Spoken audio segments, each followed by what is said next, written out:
साईं दरबार की YouTube channel पर मैं साईं सोमन सभी साईं भक्तों का दिल से स्वागत करता हूँ। मित्रों, आज हम बात करने वाले हैं बाबा के ऊपर हमारा जो विश्वास है उसको लेके। जितने भी साईं भक्त हैं उनके लिए साईं बाबा का महत्व उनके दिल में क्या है ये उनसे अच्छा कोई नहीं जानता।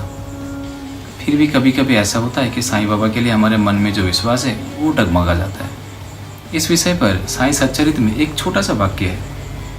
बाबा के बहुत से करीबी भक्त थे, उनमें से एक भक्त का नाम था श्यामा। श्यामा जी को एक बार मस्जिद के बाहर एक जहरीला सांप ने काट लिया। वैसे तो अगर किसी को सांप काटते हैं तो उसको सबसे पहले मंदिर लेके जाया जाता है, पर श्यामा जी ने ऐसा नहीं किया। जैसे उन्हें पता चला कि उन्हें किसी जहरीले सांप ने डंक मार दिया है तो वो मंदिर के बदले सबसे पहले दौड़ के साईं बाबा के पास गए, भाग के गए और उन्हें कहने लगे, देव मुझे जहरीले सांप ने काट लिया है, मुझे बचा लीजिए। जैसे ही वो द्वारका माई की सीढ़ी पे पैर देने वाले होते तभी साईं बाबा जोर से चिल्लाते हैं, उतर जा, जल्दी से उतर जा। ये सुनकर श्यामा जी को बड़ा दुख होता है। उन्हें लगता है कि बाबा ने उनसे ये बात कहा है कि वो मस्जिद की सीढ़ी से नीचे उतर जाए। तब श्यामा जी बड़े करुणा के स्वर से बाबा से पूछते हैं, देव आप ऐसा क्यों कह रहे हैं? मेरे लिए तो आप ही सब कुछ है, इसलिए मुझे जैसे तकलीफ हुआ मैं सीधा आपके पास दौड़ आया। फिर बाबा कहते हैं, उतरने का जो बात मैंने कहा वो श्यामा के लिए नहीं था, ये बात उन्होंने उस जहर को कहा था ताकि वो जहर श्यामा जी के शरीर से नीचे उतर जाए और उनकी जान बच जाए। और ऐसा ही हुआ, उनकी जान बच गया। बाबा ने जो एक बार कह दिया वो तो होना ही था। यहाँ से हमें ये सीख मिलता है कि समस्या चाहे कैसा भी हो, कुछ भी हो, हमें अपना जो विश्वास है साईं बाबा के ऊपर उसमें से डगमगाना नहीं है, बिल्कुल ना डगमगाए। जो भरोसा आपका साईं बाबा के ऊपर है वो वैसा ही रहे। जैसे श्यामा जी को सांप ने डंक मारने के बाद उन्होंने यही सोचा कि बाबा ही हैं जो मुझे बचा सकते हैं और कोई नहीं बचा सकता, वैसा हम क्यों नहीं सोचते हैं? हमारा विश्वास क्यों डगमगाता है? हम ऐसा क्यों नहीं सोचते हैं कि हम साईं बाबा के शरण में आ गए, अब वही हमें बचाने वाले हैं, जो भी हमारे दुख है, जो भी कष्ट है, वो सारा सब कुछ वही ठीक कर देंगे। साईं बाबा के जो भक्त हैं उनके साथ तो साईं बाबा हमेशा कोई ना कोई मिरेकल करते रहते हैं। उनको हमेशा कभी ना कभी ऐसा महसूस होता है कि साईं बाबा ने उनके साथ कुछ ना कुछ मिरेकल किया है। मैं उन लोगों को कहना चाहता हूँ जो पहली बार साईं बाबा के बारे में सुना है और जाना है उनके बारे में, अगर उनके शरण में जाना है, उनको प्यार करना है तो पहले उनके बारे में जाने। मेरे कहने पर या किसी और के कहने पर आप साईं बाबा के टेंपल पहुंच गए और जाके सीधा आपने मांग लिया, बाबा मुझे ये चाहिए या मुझे वो चाहिए, ऐसा कर सकते? बाबा बहुत ही दयालु हैं, बाबा आपकी बात ज़रूर सुनेंगे। लेकिन कहते हैं कि हम अगर किसी से कुछ मांगते हैं तो हमें पहले उसके बारे में जानना भी ज़रूरी होता है। आप उन्हें जाने, उनके जीवन के बारे में जाने। उनके जीवन के बारे में जानने के लिए सबसे अच्छा जो किताब है वो है साईं सच्चरित्र। आप हो सके तो रोज़ एक एक अध्याय का पाठ करें। ज़्यादा वक्त नहीं लगता है, 15-20 मिनट लगता है एक अध्याय का पाठ करने के लिए। आप एक एक अध्याय का पाठ अगर डेली कर सकते हैं तो बहुत बढ़िया। अगर हफ्ते में करना चाहें तो हर गुरुवार करके करिए। अगर आपको लगता है आपके पास साईं सच्चरित्र नहीं है तो कोई बात नहीं, आप यूट्यूब पे या फिर गूगल पे सर्च करें साईं सच्चरित्र का, आप वहाँ से पढ़ सकते हैं, सुन सकते हैं। आप चाहें तो मेरे यूट्यूब चैनल पे हर गुरुवार को मैं साईं सच्चरित्र का एक एक अध्याय का पाठ करता हूँ। आप चाहें तो इसे भी चलाकर सुन सकते हैं। इसमें बाबा के जीवन के बारे में आपको हर एक चीज़ का पता चलेगा। आपको पता चलेगा कि साईं बाबा इतने दयालु क्यों है, क्यों अपने भक्तों को वो दुखी नहीं देख सकते। कभी कभी ऐसा होता है कि हमने बाबा को कुछ मांगा है, आज मांगा है और वो नहीं हुआ है। कभी कभी हम उनसे कुछ चीज़ें मांगते हैं, वो जल्दी से उसे पूरा कर देते हैं, और कभी कभी हम कुछ चीज़ मांगते हैं जो वो जल्दी से पूरा नहीं करते हैं। ऐसा कभी भी ना सोचे कि जो मनोकामना आपने किया है वो पूरा नहीं हुआ तो बाबा आपको पसंद नहीं करते या बाबा आपकी मनोकामना पूरा नहीं करेंगे। ऐसा कदापि नहीं, वो ज़रूर करेंगे। कहते हैं कि बाबा हमें उतना ही देता है जितना हमें ज़रूरत होता है। जो चीज़ सही है वो अपने भक्तों को वही देता है। बाबा हमेशा अपने भक्तों को हर एक चीज़ देते हैं जो उनकी मनोकामना थी, और वो सही समय पर देता है। मैं अपना ही एक अनुभव बताता हूँ।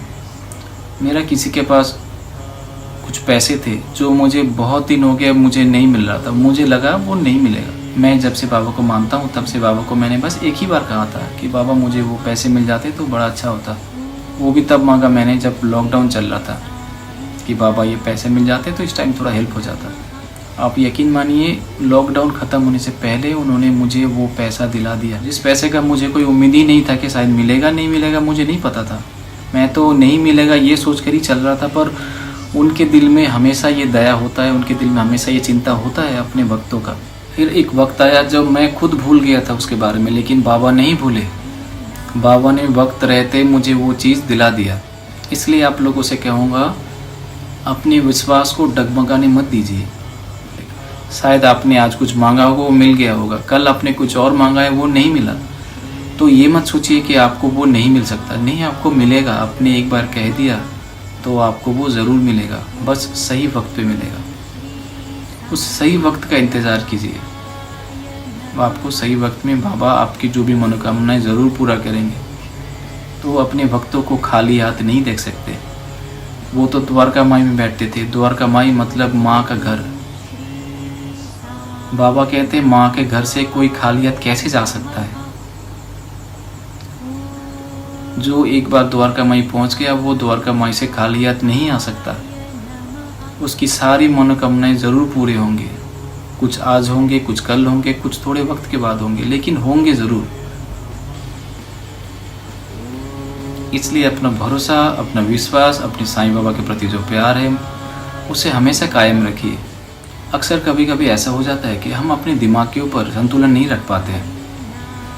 हम कुछ सोचते हैं तो उसमें नेगेटिव पॉजिटिव दो तरह के सोच होते हैं।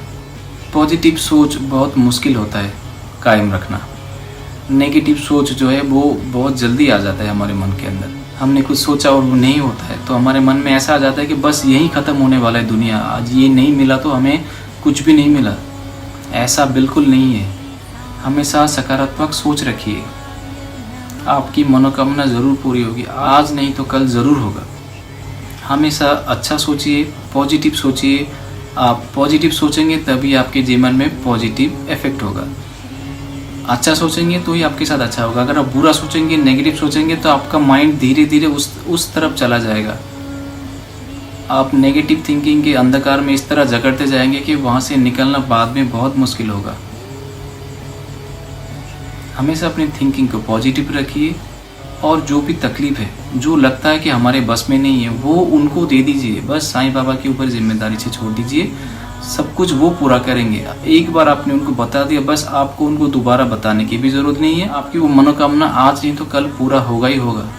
जो जिम्मेदारी आपने उनको दिया है वो अपनी जिम्मेदारी ज़रूर निभाते हैं।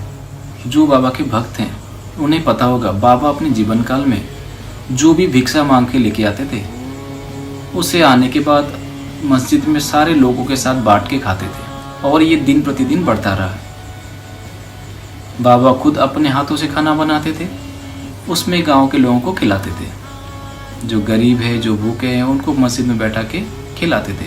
उन्होंने अपने जीवन भर में कोई भी भक्त से बिना वजह दक्षिणा नहीं मांगा। किसी का अगर पिछले जन्म का या इस जन्म का कोई कर्ज है तो बाबा वही मांगते थे उनसे, और उस दक्षिणा के पैसे से बाबा लकड़ी खरीदते थे धोने के लिए और गरीबों को खाना खिलाते थे।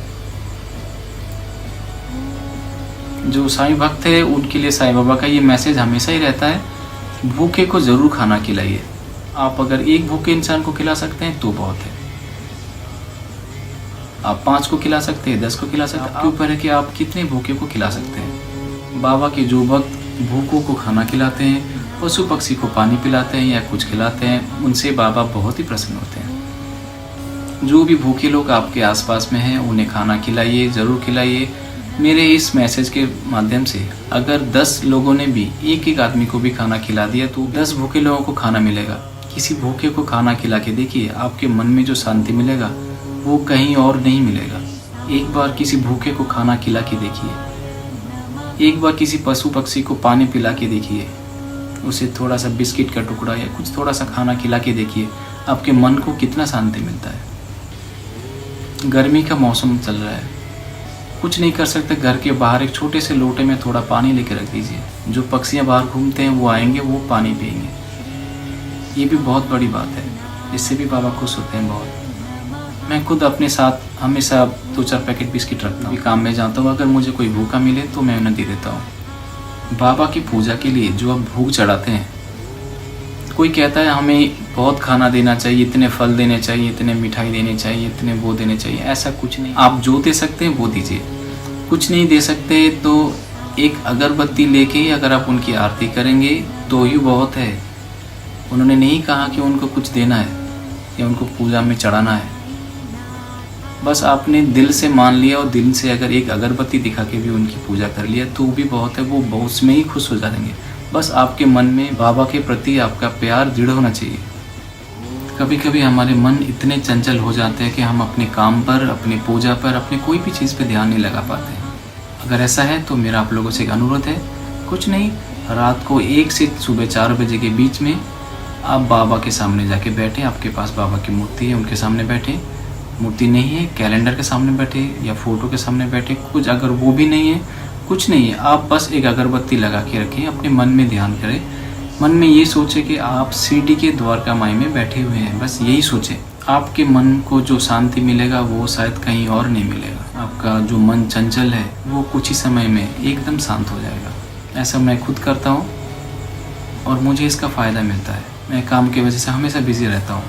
कभी कभी ऐसा होता है कि मन शांत नहीं होता है, तो मैं बस रात को एक अगरबत्ती जला के लाइट बंद करके, अंधेरा करके बाबा के सामने बैठ जाता हूँ। बस मेरे मन में जो भी है मैं उनको कहता रहता हूँ। जब हम लोग बच्चे थे तो हम लोग क्या करते थे, हमें जब भी कोई चाहिए होता है या हमारा जब मन जब चंचल रहता था, हम क्या करते थे, रात के लिए इंतज़ार करते थे कि पापा कब सोने आएंगे, तो उन्हें हम अपने जो भी तकलीफ़ है या हमें जो कुछ भी चाहिए हम उनको बताएंगे। तो हम यही सोच के उनको कहते थे। ठीक आप ऐसा ही सोचिए, रात को बाबा विश्राम करते हैं, उस वक्त अगर आप उनके पास जाके एक अगरबत्ती दिखा के उनका नाम लेके अगर आप बात करना चाहेंगे, अगर आपके मन में जो बताएंगे तो आपकी बात ज़रूर सुनेंगे। आपका जो मन चंचल है वो एकदम शांत हो जाएगा। ये जो तरीका मैंने बताया है इसे आप ज़रूर आजमाइए, आपके मन को भी शांति मिलेगा और जो भी आपकी तकलीफ़ है बाबा उसे ज़रूर सुनेंगे। बाबा के बारे में जानने के लिए, बाबा के बताए हुए रास्ते पे चलने के लिए, बाबा के जो आदेश है उसे जानना बहुत ज़रूरी है। और इसके लिए आप साई चरित्र का पाठ करें। रोज़ कर सकते हैं तो बहुत अच्छा है, नहीं तो हफ्ते में कम से कम एक दिन गुरुवार को ज़रूर करें। और जब भी मौका मिले कष्ट निवारण मंत्र का जाप ज़रूर करें। बाबा की और भी किताब है, साई चालीसा है, साई स्तवन मंजरिया है, इसका आप चाहें तो पाठ कर सकते हैं रोज़ाना। अगर आपके पास ये किताबें नहीं हैं तो इसे भी आप गूगल हो या यूट्यूब से भी आप ढूंढ के इसे सुन सकते हैं। यहाँ पर अगर आप चाहें तो मेरे इसी यूट्यूब चैनल पे ही ये सारा कुछ आपको मिल जाएगा। आप चाहें तो रोज़ाना एक बार इसको सुन लें। मैं हर हफ्ते जो साईं सच्चरित्र का पाठ करता हूँ वो हिंदी में है। कुछ साईं बाबा के भक्त ने अनुरोध किया है कि मैं उसे बंगला में भी पढ़ूँ, तो अगर और भी साईं बाबा के भक्त जिन्हें बंगला समझ में आता है, उन्हें अगर बंगला साईं चरित्र सुनना है तो कृपया मुझे कमेंट बॉक्स में ज़रूर बताइए। अगर अनुरोध ज़्यादा होंगे तो मैं अपने शेड्यूल से वक्त निकाल के ज़रूर पढ़ूँगा। तो आज के इस वीडियो से जो हमने सीखा है वो है, हमें साईं बाबा के ऊपर जो हमारा भक्ति है, जो प्रेम है, जो श्रद्धा है, उसे कम नहीं होने देना है, उसको डगमगाने नहीं देना है। चाहे कुछ भी हो जाए, हमारा विश्वास अटूट है और अटूट ही रहेगा। साईं बाबा के पास आप दिल से जो भी चाहेंगे वो आपको ज़रूर मिलेगा। कुछ शायद जल्दी मिल जाए या कुछ शायद कुछ दिन बाद मिले, लेकिन मिलेंगे ज़रूर। मैंने पिछले वीडियो में मेरे एक दोस्त के बारे में बताया था, जिसके बहन के बेटी को ऑपरेशन होने वाला था, लेकिन ऊदी की चमत्कार की वजह से उसको ऑपरेशन नहीं हुआ। लेकिन मानिए आज वो दोस्त हमारे साथ शिरडी जाने के लिए तैयार है। जब हम लॉकडाउन से पहले शिरडी जाने के बारे में सोचा था हम सब लोगों ने, तब भी वो जाने के लिए तैयार था। उसने भी अपना टिकट काटा था हम लोगों के साथ में। बाद में हम लॉकडाउन की वजह से नहीं जा पाए, लेकिन जैसे ही सब कुछ नॉर्मल होगा हम लोग शिरडी जाने वाले हैं। और उन्होंने पहले से बता के रखा कि जब भी हम जाएँ हम उनका टिकट भी हमारे साथ ज़रूर काटें।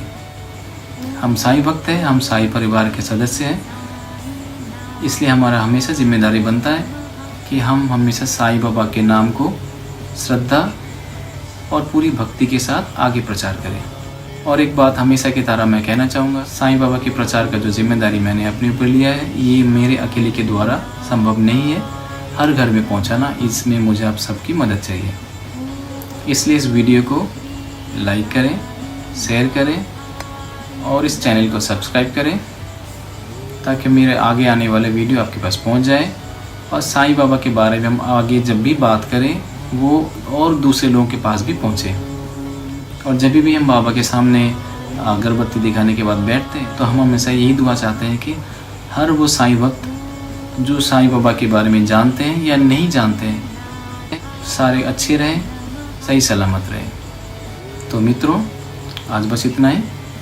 आपको वीडियो कैसा लगा मुझे कमेंट बॉक्स में ज़रूर बताइए।